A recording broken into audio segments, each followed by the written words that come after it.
Hare Krishna Mataji sun Prabhuji దండోత్ Pranam. మనం prayers చేసుకొని start చేద్దాం.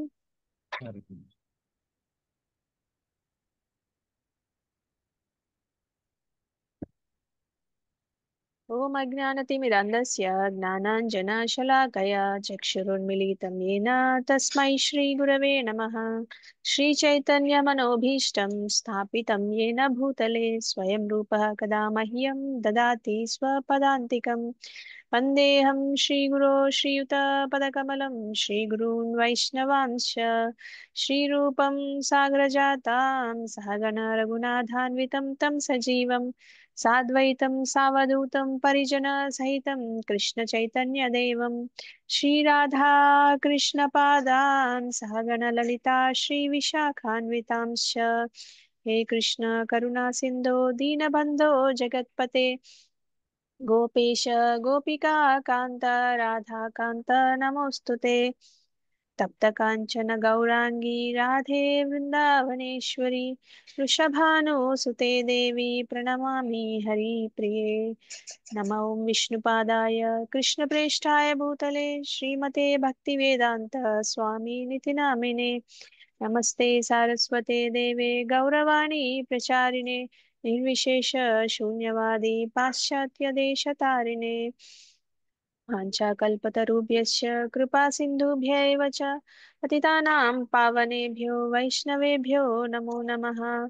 जय श्री कृष्ण चैतन्य प्रभु Nityanand Shri Advaita Gadadhar श्रीवासादि गौरभक्तवृंद.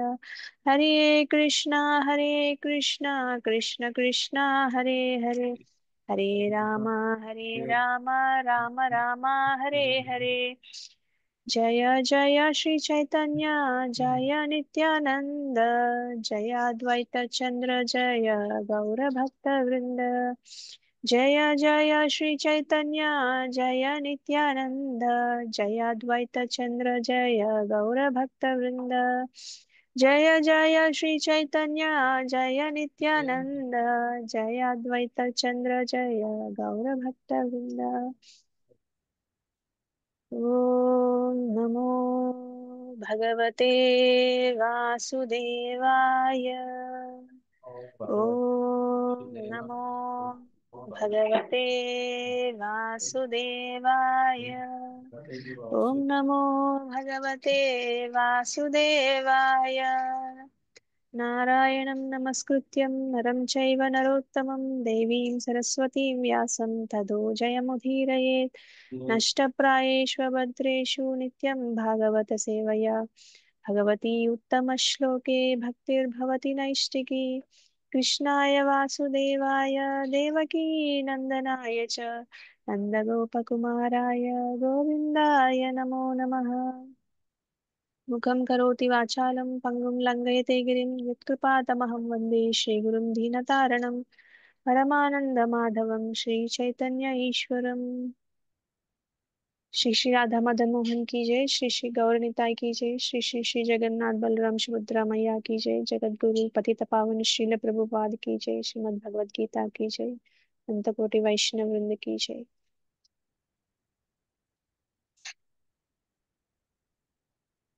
Thank you so much Mataji and Prabhuji for joining today's session. మనం ఏ శ్లోకంలో ఉన్నాం? హరే కృష్ణ మాతాజీ దండోత్ ప్రణామ్. హరే కృష్ణ మాతాజీ దండోత్ ప్రణామ్. 9వ అధ్యాయం 21వ శ్లోకం వరకు అయిపోయింది మాతాజీ. 22 కావాలి. స్టార్ట్ చేయాలి కదా. ఓకే, మనం రిసైట్ చేసుకొని శ్లోకం డిస్కస్ చేసుకుందాము. హరే కృష్ణ మాతాజీ దండోత్ ప్రణామ్. హరే కృష్ణ దండోత్ ప్రణామ్. హరే కృష్ణ మాతాజీ దండోత్ ప్రణామ్. హరే కృష్ణ మాతాజీ.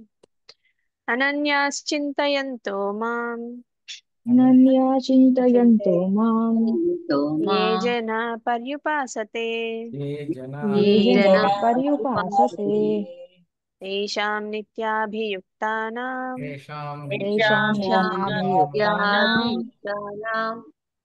యోగక్షేమం వహామ్యహం. యోగక్షేమం వహామ్యహం. అనన్యాశ్చింతయంతో మాం అనన్యా చింతయంతో మాం ఏ జనాః పర్యుపాసతే ఏ జనా పర్యుపాసతే తేషాం నిత్యాభియుక్తానాం తేషామిత్యాభియుక్తానాం యోగక్షేమం వహామ్యహం. యోగక్షేమం వహామ్యహం. ఉషా మాతాజీ మీరు శ్లోక రిసైట్ చేయండి. హరే కృష్ణ మాతాజీ. ఓం నమో భగవతే వాసుదేవాయ. అనన్యా చింతయంతో మాం ఏ జనా పర్యుపాసతే తేషాం నిత్యాభియుక్తానాం యోగక్షేమం వహామ్యహం. హరి బోల్ థ్యాంక్ యూ మాతాజీ. మాతాజీ. పావని మాతాజీ మీరు కూడా శ్లోకం రిసైట్ చేయండి. హరే కృష్ణ మాతాజీ దండవత్ ప్రణామ్. అనన్యా చింతయంతో మాం ఏ జనాః పర్యుపాసతే తేషాం నిత్యాభియుక్తానాం యోగక్షేమం వహామ్యహం. హరి బోల్ మాతాజీ. కళావతి మాతాజీ మీరు కూడా శ్లోకం రిసైట్ చేయండి. హరే కృష్ణ మాతాజీ ధన్యవాద ప్రణామ్. అనన్యా చింతయంతో మాం జనాం పర్యుపాసతే తేషాం నిత్యాభియుక్తానాం యోగక్షేమం వహామ్యహం. హరే కృష్ణ మాతాజీ. హరి బోల్ మాతాజీ. ఇందిరా మాతాజీ మీరు అనువాదం చదవండి. హరే కృష్ణ మాతాజీ దండవత్ ప్రణామ్. అనువాదము. కానీ నా దివ్య రూపమును ధ్యానించుచు అనన్య భక్తిచే నన్ను సదా అర్చించుచు వారి యోగక్షేమమును నేనే వహింతును. వారికి లేని వాటిని సమకూర్చుదును, వారికి ఉన్న వాటిని రక్షింతును. థ్యాంక్ యూ మాతాజీ. హరే కృష్ణ. హరి బోల్ మాతాజీ. కళావతి మాతాజీ వాక్యం చదవండి.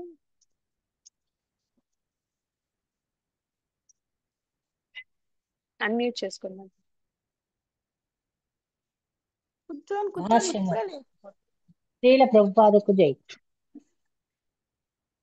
కృష్ణ చైతన్యము లేకుండా క్షణకాలమును జీవింపలేనివాడు శ్రవణము, కీర్తనము, స్మరణము, వందనము, అర్చనము, పాదపద్మముల సేవ, ఇతర సేవలను చేయుట, సఖ్యము, ఆత్మ నివేదనముల ద్వారా భక్తియుక్త సేవ యందు నెలకొనియుండి దినములోని 24 గంటలు శ్రీకృష్ణుని స్మరించుట కంటే అన్యమును కావింపడు.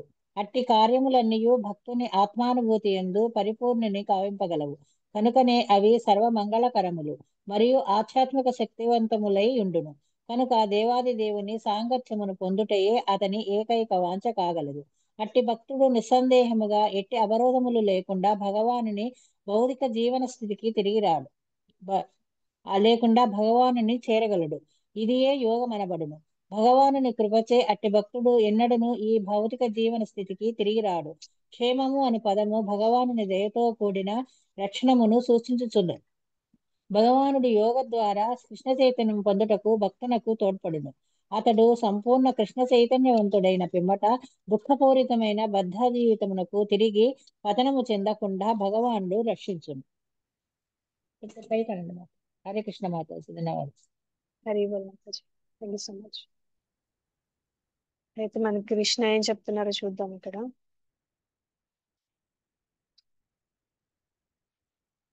ఇక్కడ మనకి కృష్ణ ప్రత్యేకమైన వాగ్దానం చేస్తున్నారు అన్నమాట. అంటే నా మీద పూర్తిగా ఆధారపడిన భక్తులని నేనే స్వయంగా రక్షిస్తానని చెప్తున్నారు. సో అనన్య అంటే అన్య అంటే ఇతరది ఏదైనా అని అర్థం. అనన్య అంటే ఇంకేది కాదు, కేవలం కృష్ణ భక్తి మాత్రమే అని అర్థం అన్నమాట. అనన్య భక్తులు అంటే ప్యూర్ డివోటీస్ అన్నమాట. సో వాళ్ళ ఆలోచనలు, వాళ్ళ జీవితం అంతా కృష్ణుడి పాదసేవలో ఉంచేవాళ్ళు. ఇంకా వాళ్ళకి ఇంక వేరే ఏది ముఖ్యం కాదు, భగవంతుడి సేవ ఒక్కటే ముఖ్యం అన్నమాట. అనన్య భక్తులు అంటే ప్యూర్ డివోటీస్ అని మనం ఇక్కడ అర్థం చేసుకోవచ్చు. సో చింతయంతో మాం. చింత అంటే ఏంటి? స్మరించడం మాతాజీ. ఆలోచన చింత అంటే చింతలు మాతాజీ. చింతలు ఉంటాయి. చింత అంటే బాధ మాతాజీ. రెండు అర్థాలు ఉంటాయి అన్నమాట. కరెక్ట్ అని చెప్పారు మీరు. సో చింత అంటే ఆలోచన, చింత అంటే చింతించడం బాధలు. కూడా అన్నమాట. ఆందోళన చెందడం, బాధపడడం, ఇది కూడా ఉంటుంది. సో చింతకి రెండు అర్థాలు ఉంటాయి అన్నమాట. భగవంతుడు ఏం చెప్తున్నారు ఇక్కడ అంటే, సో నా భక్తులు అంటే అనన్య భక్తులకి ఆందోళన చెందాల్సిన అవసరం లేదు అని చెప్తున్నారు కృష్ణ ఇక్కడ. అనన్య చింతయంతో మాం అని చెప్తున్నారు. ఇంకా ఏ జన పర్యుపాసతే అంటే ఎవరైతే భగవంతుని ఎల్లప్పుడూ భజిస్తారో అని అంటున్నారు. ఇంకా తేషాం నిత్యాభియుక్తానం ఎవరైతే ఎల్లప్పుడూ భజిస్తారు, ఇంకా ఆయన సేవలో నిరంతరం భక్తియుక్త సేవలో ఉంటారు, నిత్యాభియుక్తానం, నిత్యం అంటే నిరంతరం ఎల్లప్పుడూ చేస్తారు, వాళ్ళకి ఏం జరుగుతుందని చెప్తున్నారంటే యోగక్షేమం వహామ్యహం అంటున్నారు అనమాట. కృష్ణ ఇక్కడ ఆయనకి వాగ్దానం చేస్తున్నారు. అహం అంటే నేనే స్వయంగా చేస్తాను అని చెప్తున్నారు ఇక్కడ. సో వహామి అంటే నేనే వాళ్ళ భారాలని మోస్తానని కూడా కృష్ణ చెప్తున్నారు. అది కూడా స్వయంగా మోస్తానని చెప్తున్నారు అనమాట. అంటే ఆయన నా భక్తుల భారాన్ని నేనే స్వయంగా మోస్తాను, వారికి ఏదైనా లేకపోతే నేను దాన్ని సమకూరుస్తానంటున్నారు. అంటే యోగా అంటే వాళ్ళకి లేనిది నేను సమకూరుస్తానని, ఇంకా క్షేమ అంటే వారికి ఉన్నది నేను కాపాడతానని చెప్తున్నారు అనమాట. అంటే యోగ క్షేమం వహామి అహం, అది కూడా నేనే స్వయంగా చేస్తానని చెప్తున్నారు. అయితే మనం ఎగ్జాంపుల్ తో చూద్దాం దీన్ని. సో మన ఇంటికి ఎవరైనా ముఖ్యమైన అతిథి వచ్చారనుకోండి, మనం సేవకుల్ని పంపించి స్వాగతం చేస్తామా, లేకపోతే మనమే వెళ్ళి స్వాగతం చేస్తామా? మనమే వెళ్తాం. మనమే వెళ్ళి చేస్తాం మాతాజీ. సో మనమే వెళ్తాం అంటే ఆ వ్యక్తి మీద మనకి ఎంత గౌరవం ఉంటుందో మనసులో, దాన్ని బట్టి మనం ప్రవర్తిస్తాం కదా. ఎవరైనా జనరల్ క్యాజువల్ వాళ్ళు వస్తే గనుక మనం వెళ్ళి ఎవరైనా ఉంటే వెళ్ళి చూసిరా ఎవరో వచ్చారు అని అంటాం, కానీ మనకి ఎవరైనా ముఖ్యమైన విఐపీస్ వస్తే గనుక వాళ్ళని మనమే స్వయంగా వెళ్ళి రిసీవ్ చేసుకుంటాము, వాళ్ళ చేతిలో ఉన్న బ్యాగ్స్ తీసుకొని చక్కగా స్వాగతిస్తాం అన్నమాట. సో కృష్ణ ఏం చెప్తున్నారంటే నా భక్తులు నాకు విఐపీస్ లాంటి వాళ్ళని చెప్తున్నారు అనమాట. అంటే వాళ్ళు అంటే భగవంతుడే స్వయంగా రావాల్సిన అవసరం లేదు కదా, ఆయన వేరే భక్తుల ద్వారా ఆయన రిప్రజెంటేటివ్స్ ద్వారా కూడా ఆయన బాధల్ని వాటిని పోగొట్టచ్చు. కానీ ఇక్కడ భక్తులు నాకు విఐపీస్ లాంటి వాళ్ళు, నేను వాళ్ళని ఇతరుల ద్వారా చూసుకోవడం కాదు, నేనే స్వయంగా చూసుకుంటానని చెప్తున్నారు.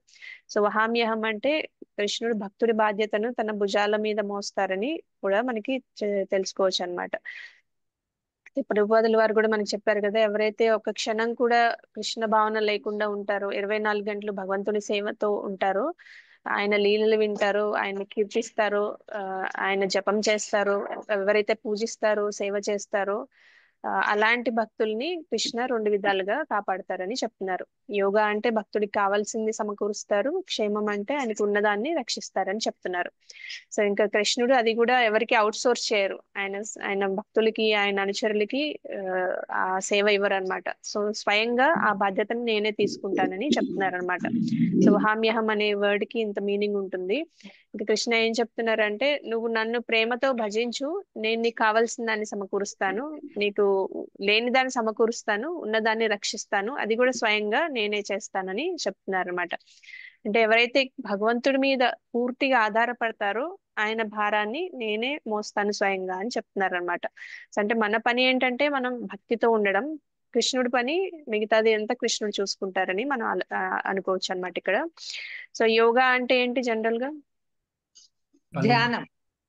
భగవంతుని భక్తులు కలయిక మాతాజీ.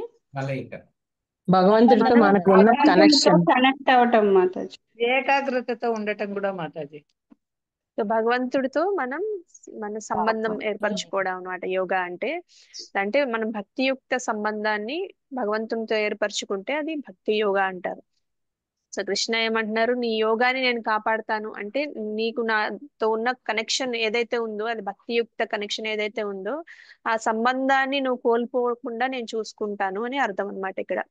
సో అంటే ఉదాహరణకి మనం భక్తి యోగా చేస్తుంటే మనం ఎప్పుడైనా దారి తప్పితే గనక నేను మిమ్మల్ని మళ్ళా దారిలో పెడతాను, ఆ యోగా నేనే చూసుకుంటానని చెప్పడం అని మనం దీన్ని అర్థం చేసుకోవచ్చు.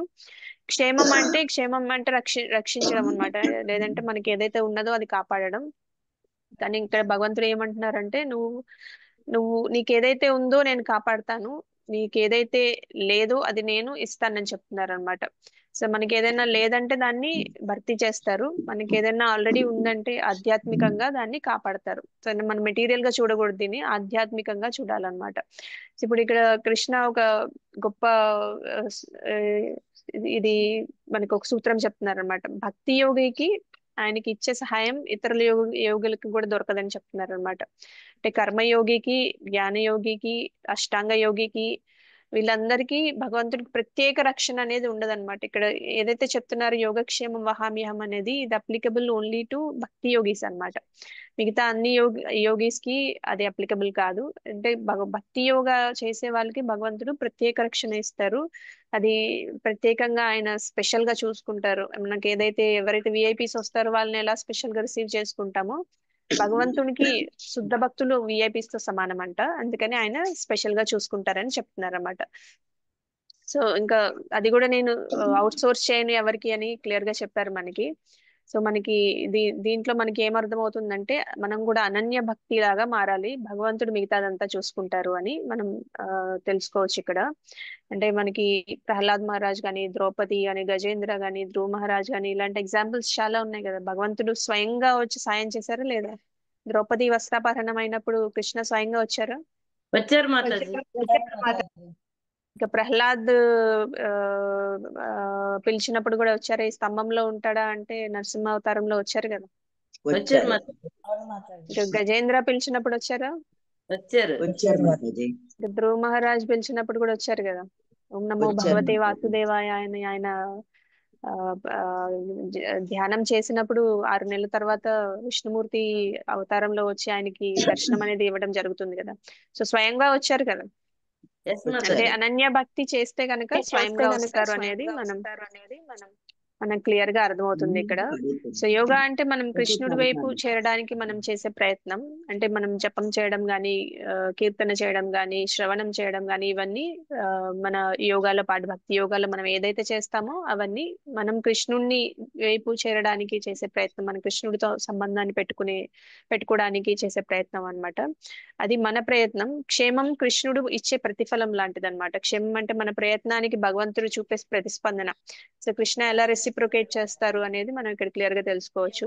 అంటే మన ప్రయత్నం మనం చేయాలి, మిగతాది భగవంతుడు చూసుకుంటారని మనం ఇక్కడ తెలుసుకోవచ్చు అనమాట. సో నీ యోగా నువ్వు చెయ్యి, అది నీ బాధ్యత, నీ క్షేమం మాత్రం నా బాధ్యత అని కృష్ణ చెప్తున్నారు అనమాట. సో నీ యోగాని కూడా నేనే కాపాడుతాను అంటున్నారు. అంటే మనం భక్తి మార్గంలో నిలబెట్టడానికి కూడా మనకి ఆయనే సహాయం చేస్తారంటున్నారు. ఎందుకంటే మనం భక్తి చేసేటప్పుడు కొంచెం అటు ఇటు దారి తప్పుతూ ఉంటాం కదా, మనల్ని మళ్ళా క్లియర్ గా దారిలో పెట్టడానికి ఆయన హెల్ప్ చేస్తారని చెప్తున్నారు అనమాట. ఎగ్జాంపుల్ ఏంటంటే మనందరికీ చాలా సార్లు జపం చేసేటప్పుడు మధ్యలో నిద్రపోతూ ఉంటాం కదా. పోతారా అందరూ? తెలియకుండా నిద్ర వచ్చేస్తూ ఉంటది. అప్పుడు అప్పుడు ఎవరైనా వచ్చి మనల్ని లేపుతూ ఉంటారు అనమాట. ఫర్ ఎగ్జాంపుల్ ఇప్పుడు టెంపుల్లో అనుకోండి, పక్కన ఉన్న భక్తులు ప్రభుజీ మాతాజీ లేవండి, జపం కంటిన్యూ చేయండి అని చెప్తూ ఉంటారు కదా. సో అలాంటి ప్రేరణ కూడా భగవంతుడే ఇస్తారంట.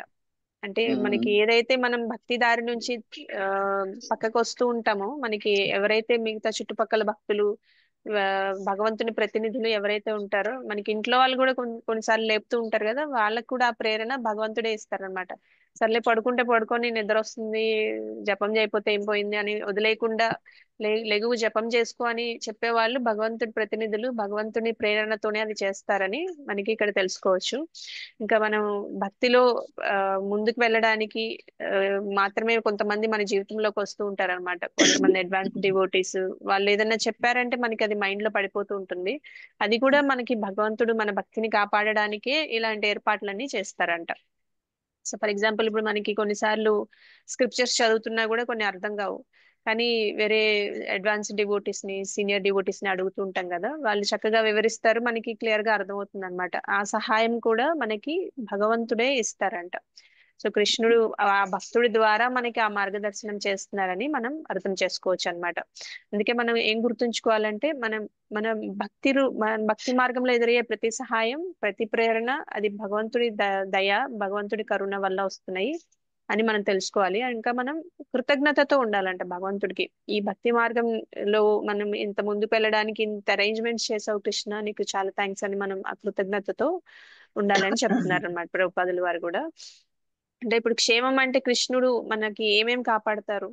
ఇప్పుడు మనకి జనరల్ గా ఒక ప్రశ్న వస్తూ ఉంటుంది అనమాట. నేను నా భక్తులకి ఏదైతే ఉందో అది కాపాడుతానని ఇక్కడ కృష్ణ చెప్తున్నారు, అంత బానే ఉంది. అయితే భక్తులు కొన్నిసార్లు కష్టాలు ఎదుర్కొంటారు కదా, వాళ్ళు చాలా సార్లు ధనాన్ని కోల్పోతారు, ఒకసారి ఆరోగ్యం పోతుంది, ఇంకా ఎందుకు కాపాడలేదు కృష్ణుడు అనే క్వశ్చన్ వస్తుందా అందరికి?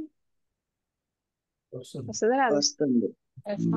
వస్తుంది కదా. వస్తుంది. ఆరోగ్యం బాగోలేనప్పుడు అప్పుడు కృష్ణుని సేవ చేయలేకపోతున్నామని బాధ అనిపిస్తుంది మాతాజీ. అని అనిపిస్తుంది. మనం ఎవరైనా శుద్ధ భక్తులు కొంతమందికి కూడా అలాంటి కష్టాలు వచ్చినప్పుడు మనకు అనిపిస్తూ ఉంటుంది. అయితే మనం ఇక్కడ అర్థం చేసుకోవాల్సింది ఏంటంటే, కృష్ణుడు భక్తికి అనుకూలమైనది మాత్రమే కాపాడతారంట. భక్తికి విరుద్ధమైనది ఏదైనా ఉంటే ఆయనే తీసేస్తూ ఉంటారంట. సో కొన్నిసార్లు చాలా మంది బాగా వెల్దీ పీపుల్ ఎవరైతే సంపన్నమైన భక్తులు ఉంటారో వాళ్ళు కూడా పేదవాళ్ళు అయిపోతూ ఉంటారు.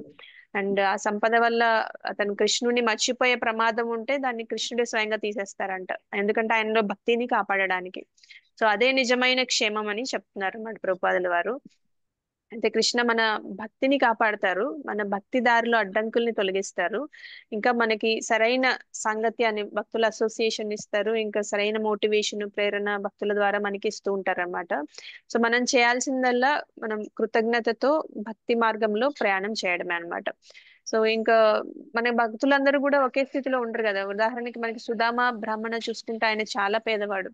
ఇంకా పాండవులు కూడా రాజులైనప్పటికీ వాళ్ళు చివరికి అరణ్యవాసానికి వెళ్తూ ఉంటారు కదా. ఇవన్నీ ఎందుకు జరుగుతాయంటే భగవంతుడు భక్తికి అనుకూలంగా ఉన్నదాన్ని ఖచ్చితంగా కాపాడతారు. ఏదైనా వస్తువు అయినా సంపద అయినా మన భక్తికి విరుద్ధంగా ఉంటే ఆయన స్వయంగా దాన్ని తీసేసుకుంటారని మనకి ఆ ఈ ఎగ్జాంపుల్స్ ద్వారా కూడా తెలుస్తుంది. అయితే మనకి కృష్ణుడు భక్తికి అనుకూలమైనది మాత్రమే అనుకూలం రక్షిస్తారు, అనుకూలం కానిది ఉంటే ఆయన తీసేస్తారు అని అనుకున్నాం కదా. సో ఇది కూడా ఆయన కరుణే అన్నమాట. ఎలా ఇది కరుణ అవుతుంది అని మనం డౌట్ రావచ్చు. అయితే మనం జనరల్ గా అడుగుతుంటాం అనమాట, నాకు ఒక బైక్ ఉంటే చక్కగా టెంపుల్ కి వెళ్ళొచ్చు, లేదంటే నాకు ఒక కార్ కావాలి, బంగ్లా కావాలి అని అడిగితే కృష్ణుడు ఇచ్చేస్తాడా? అంటే మన కర్మ ఖాతాలో మన అకౌంట్ లో బ్యాలెన్స్ ఉంటే ఇస్తారు, అది మనకి మంచిదైనా కాకపోయినా. కానీ భక్తులకి ఏమి ఇస్తారంటే అది భక్తికి సహాయపడితే మాత్రమే ఇస్తారంట. అంటే ఇప్పుడు మనం కారు లేకపోతే మనం టెంపుల్ కి వెళ్ళలేము, అది మనకి చాలా అవసరం అనుకుంటే ఖచ్చితంగా ఇస్తారంట. నిజమైన భక్తునికి కృష్ణుడు ఎల్లప్పుడూ అవసరమైన దాన్ని మాత్రమే ఇస్తాడు, ఇంకా భక్తికి అడ్డంకి అయినది అది అది తీసేస్తారని చెప్తున్నారు. సో మనకి శ్రీమద్ భాగవతంలో కూడా ఒక ఎగ్జాంపుల్ ఉంటుంది అనమాట. అవంతి బ్రాహ్మణుని కథ ఎవరైనా విన్నారా ఇంతకు ముందు? వినలేదు మాతాజీ. లేదా? సో మనకి శ్రీమద్ భాగవతం 11th క్యాంటోలో 23rd చాప్టర్ లో ఉంటుంది అనమాట. సో కృష్ణుడు ఉద్ధవుడికి చెప్తూ ఉంటారు అనమాట ఈ ఉదాహరణ.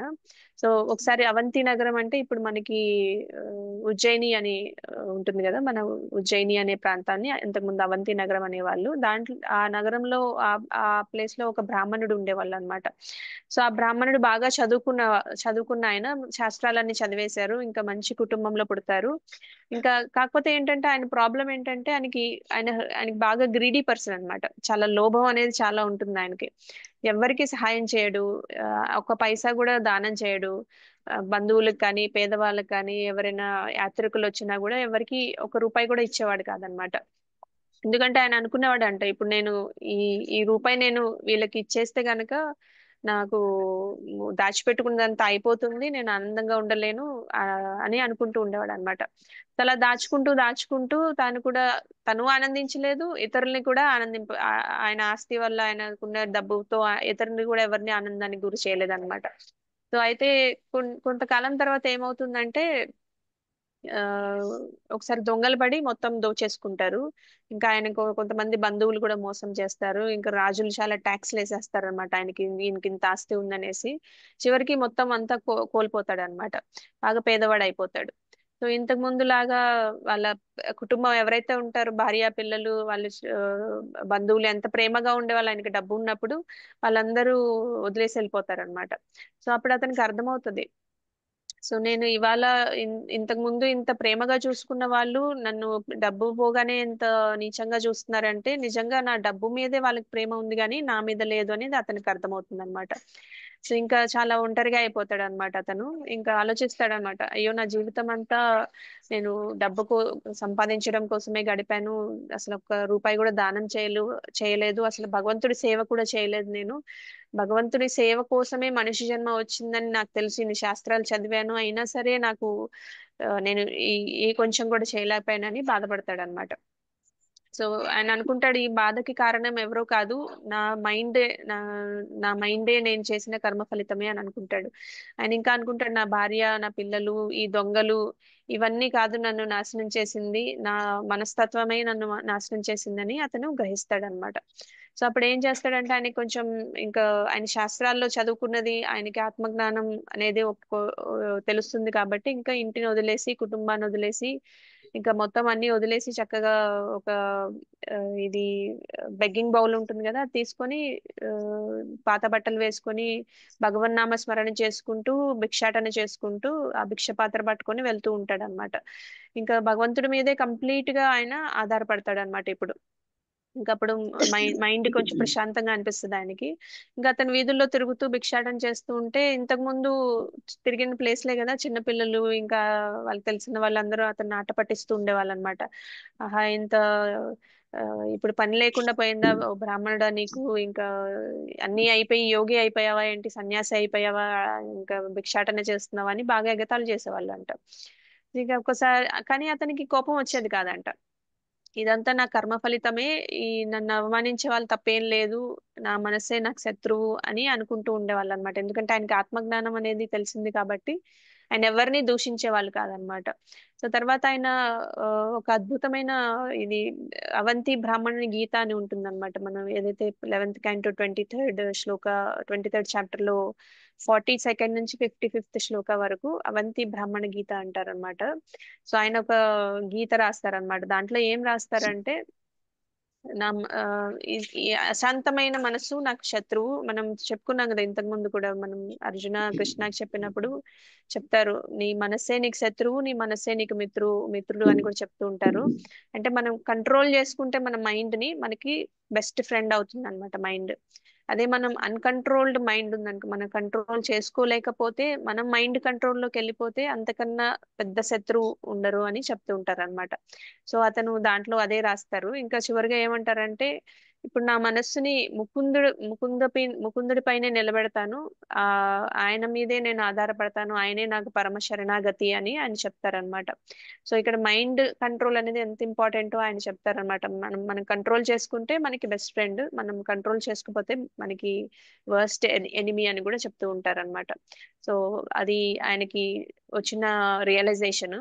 సో కృష్ణుడు ఉద్ధవునితో చెప్తారనమాట. ఏం చెప్తారంటే, ఈ అవంతి బ్రాహ్మణుడు తన మనస్సుని నియంత్రించుకొని నా మీద ఫుల్ గా ఆ, కేంద్రీకరించాడు, ఫోకస్ చేశాడు, దాంతోనే అతను శాంతిని పొందాడు.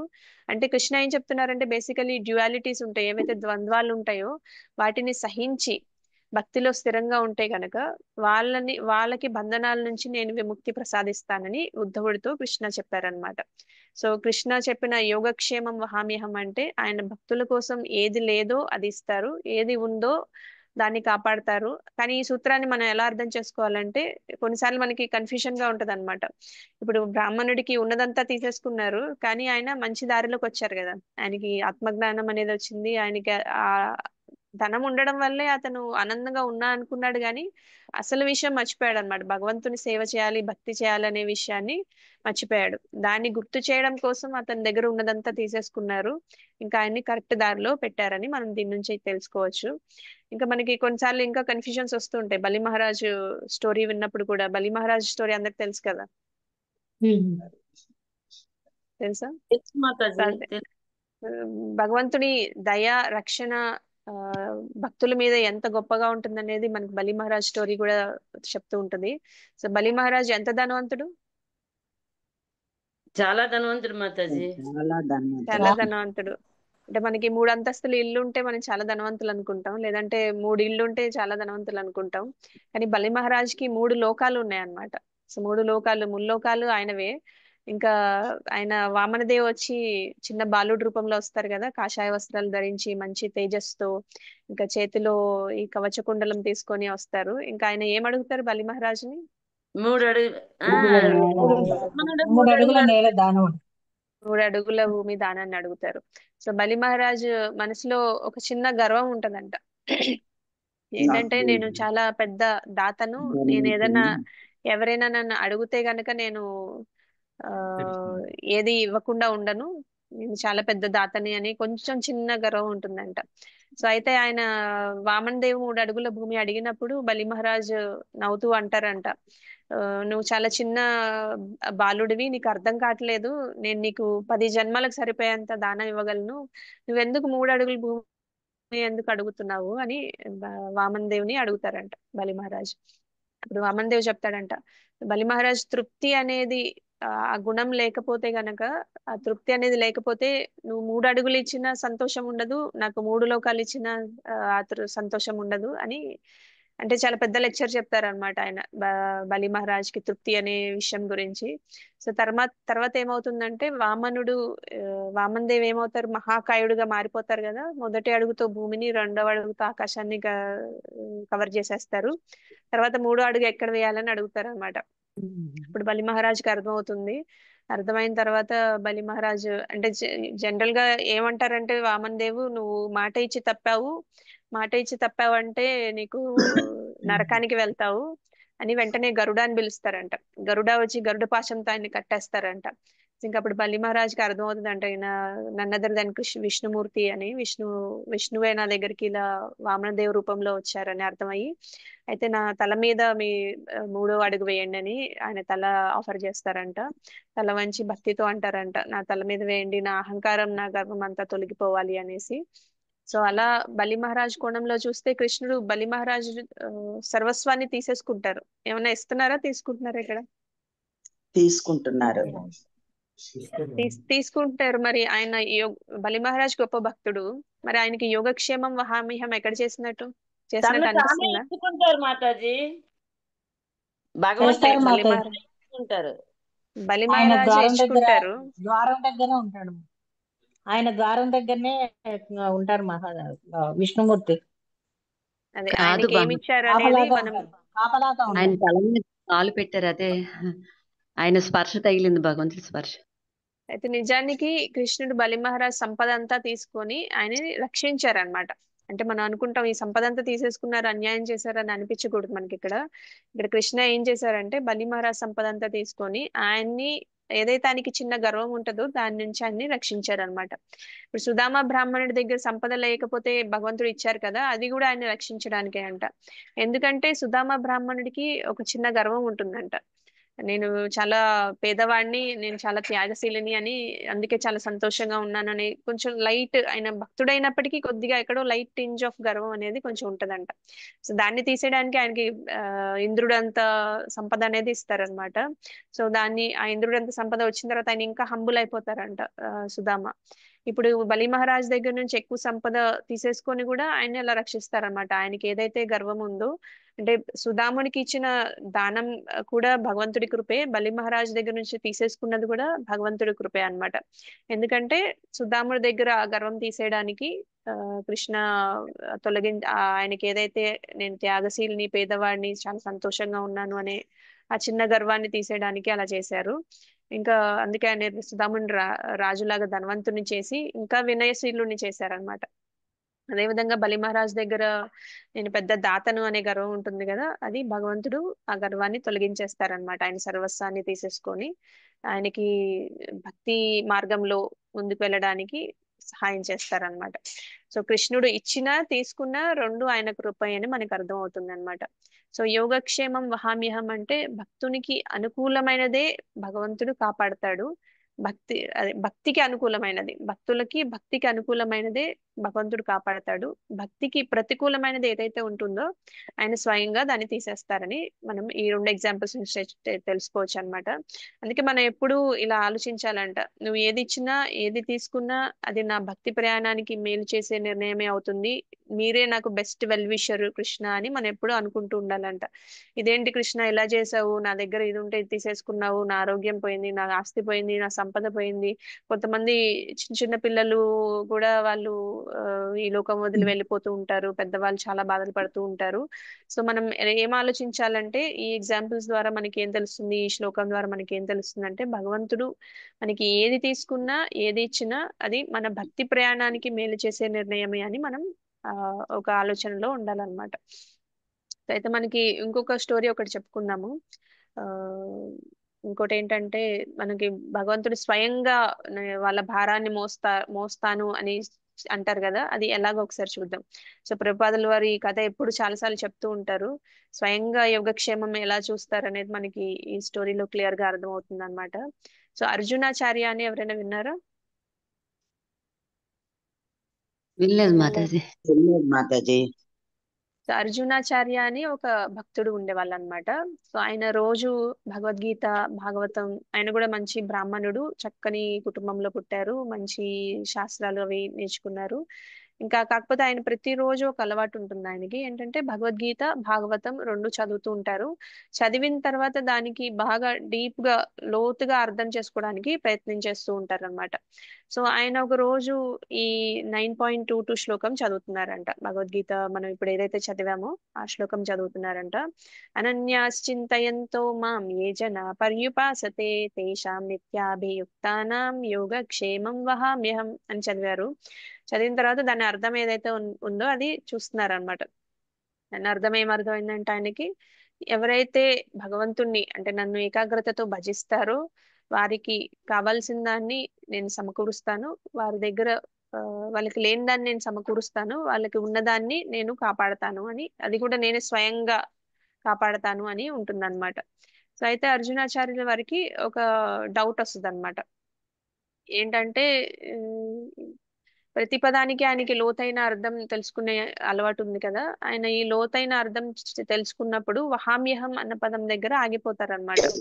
వహామి అంటే నేనే స్వయంగా ఆ భారాన్ని మోస్తాను అని అర్థం అన్నమాట.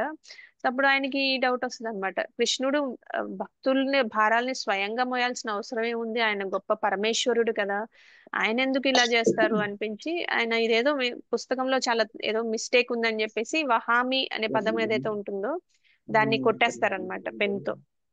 కొట్టేసి దాని బదులు దదామి అంటే ఆయన ఇస్తాను అని రాస్తారనమాట. ఆయన భారాన్ని మోయకుండా ఆయన ఏదైతే లేదో అది ఇస్తాను అన్నట్టుగా రాస్తారనమాట.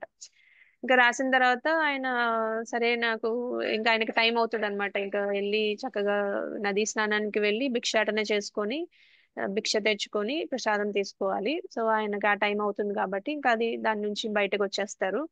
సో అలా తర్వాత ఆయన బయటికి వెళ్ళిన తర్వాత చక్కగా నది దగ్గరికి వెళ్ళి స్నానం చేస్తారు. చేసిన తర్వాత ఆయన ఇంకా అన్ని చోట్లకి వెళ్ళి భిక్షాటన చేస్తుంటే ఎవ్వరు ఆయనకి అప్పటికే చాలా లేట్ అయిపోతుంది అనమాట.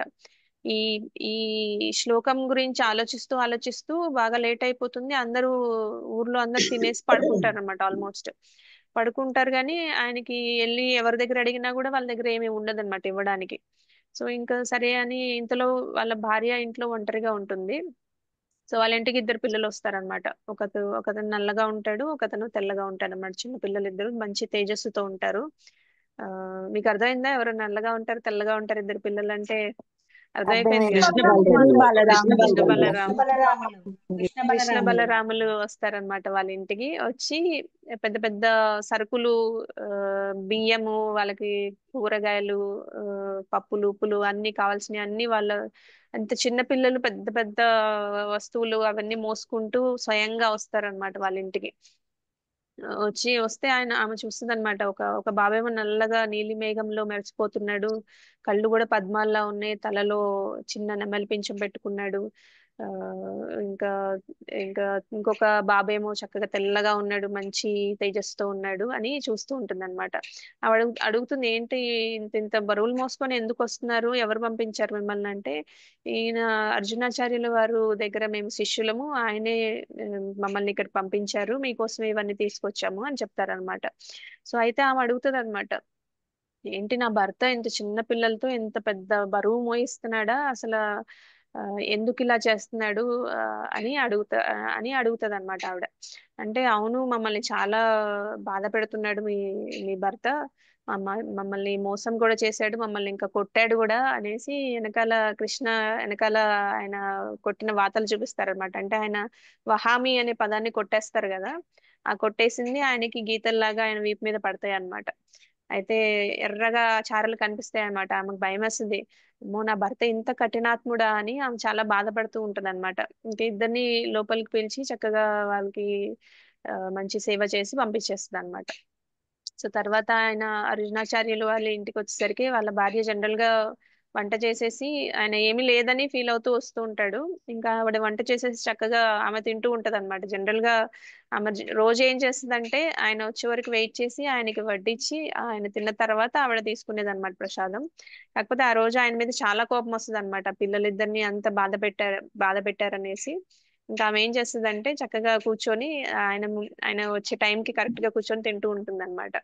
ఇదేంటి ఆయనకి డిఫరెంట్ గా అనిపిస్తుంది అనమాట. అంటే ఆవిడ అలా తింటున్నందుకు ఆకలిస్తుందేమో తింటుందని అనుకుంటారు కానీ ఆమె ప్రవర్తన చాలా విచిత్రంగా ఉంటది. అసలు పలకరించదు, అసలు ఏమి జనరల్ గా రాగానే చక్కగా కాలు కడుక్కోవడానికి నీళ్ళు ఇస్తుంది, అన్ని చేస్తుంది. కానీ ఈ రోజు ఏంటి ఇలా చాలా డిఫరెంట్ గా బిహేవ్ చేస్తుందని అడుగుతారనమాట, ఏమైంది అసలు నీకు అని.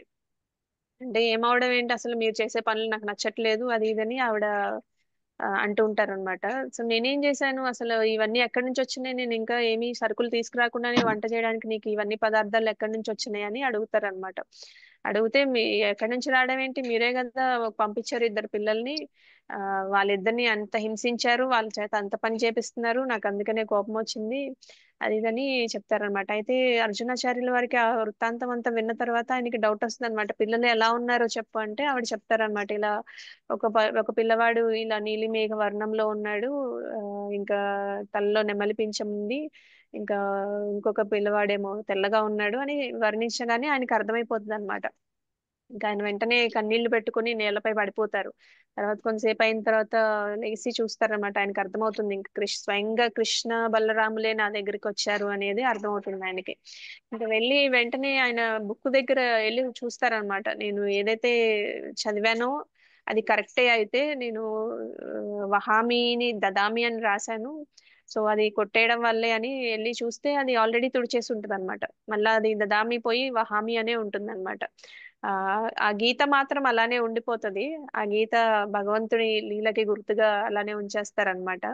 సో అర్జునాచార్యుల వారు కన్నీళ్లు పెట్టుకొని ఇంకా అర్థం చేసుకుంటారనమాట, కృష్ణుడు చెప్పిన మాట ఒక్కటి కూడా అబద్ధం కాదు, ఆయన నిజంగా భక్తుడి అవసరాలని తీరుస్తారు, ఆయన స్వయంగా ఆయన భారాల్ని మోస్తారు అని ఆయన క్లియర్ గా అర్థమవుతుంది.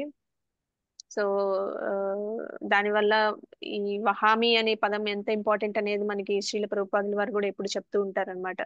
సో కృష్ణుడు భక్తుని కోసం స్వయంగా ఆయన వస్తారు.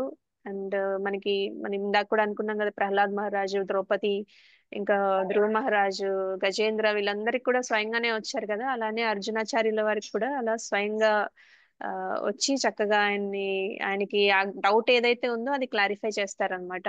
అందుకని భగవంతుడికి భక్తుడి శ్రేయస్సే బాగా ముఖ్యమైనది. అందుకని నిజమైన భక్తులు ఎవరైతే ఉంటారో, శుద్ధ భక్తులు ఎవరైతే ఉంటారో, అనన్య భక్తులు ఎవరైతే ఉంటారో వాళ్ళకి భగవంతుడు స్వయంగా వాళ్ళ బాధ్యత అనేది ఆయన తీసుకుంటారు. వాళ్ళకి భక్తి మార్గంలో మనకి అల్టిమేట్ ఆనందం అనేది మనం భక్తి మార్గంలో వెళ్ళి భగవంతుని చేరుకున్నప్పుడే ఉంటుంది కాబట్టి ఆ మార్గాన్ని సులభం చేస్తారనమాట భక్తులకి కృష్ణ. సో ఈ శ్లోకం మనం ఆ ఇన్ని ఎగ్జాంపుల్స్ ద్వారా అర్థం చేసుకున్నాం అంటే ఎంత ఇంపార్టెంట్ శ్లోకం ఇది అనేది మీరు తెలుసుకోవచ్చు. సో మనం ఈ రోజు ఇక్కడితో క్లోజ్ చేద్దాము. ఏమైనా ప్రశ్నలు ఉంటే అడగండి. ఉషా మాతాజీ మీరు హ్యాండ్ రేస్ చేశారు, ఏమైనా ప్రశ్న ఉందా? లేదు మాతాజీ, లేదు. ప్రశ్నలు ఏమి లేవా? అయితే క్లియర్ గానే ఉందా? స్టోరీస్ చాలా బాగున్నాయి మాతాజీ. అంటే మనం మాతాజీ ఏదో విని వస్తారులే చేస్తారులే అని అనుకుంటాం, కానీ మనకి బాగా మాట్లాడుకునేది ఎప్పుడు మనం ప్రహ్లాద్ మహారాజు, ధ్రువ మహారాజు వీళ్ళ గురించి వచ్చారని. సో అర్జునాచార్య ఒక శుద్ధ భక్తికి బెస్ట్ ఎగ్జాంపుల్ అనుకోవచ్చు. Hare Krishna. Thank you so much మాతాజీ. మాతాజీ దండవత్ ప్రణామం. హరే కృష్ణ ప్రభు, దండవత్ ప్రణామం. కల్లావతి హరే మాతాజీ కృష్ణ మీకు ప్రశ్న ఉందా?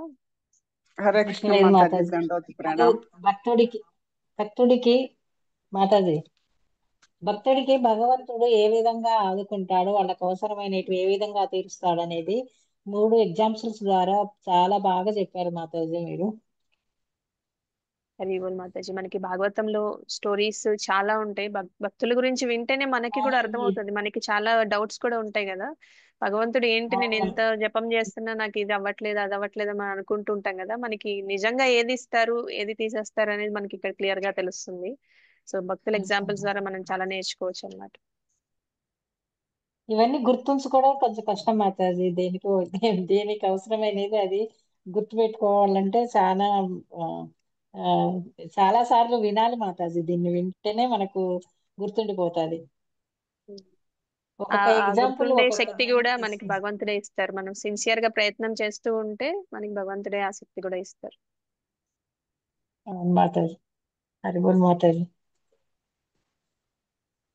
హరి బోల్ మాతాజీ ప్రభుజీస్. మనం క్లోజ్ చేసుకున్నాం. వాంఛాకల్పతరుభ్యశ్చ కృపాసింధుభ్యైవచ పతితానాం పావనేభ్యో వైష్ణవేభ్యో నమః. ఇంతకోటి వైష్ణవులకి జై. శ్రీల ప్రభుపాల్ కి జై. శ్రీమద్ భగవద్గీత కి జై. శ్రీమద్ భాగవతం కి జై. సో మనం ఈ రోజు చాలా స్టోరీస్ చెప్పుకున్నాం కదా, అందుకని ఇక్కడితో క్లోజ్ చేద్దాము. సో దట్ మనం ఇవి గుర్తుంచుకునే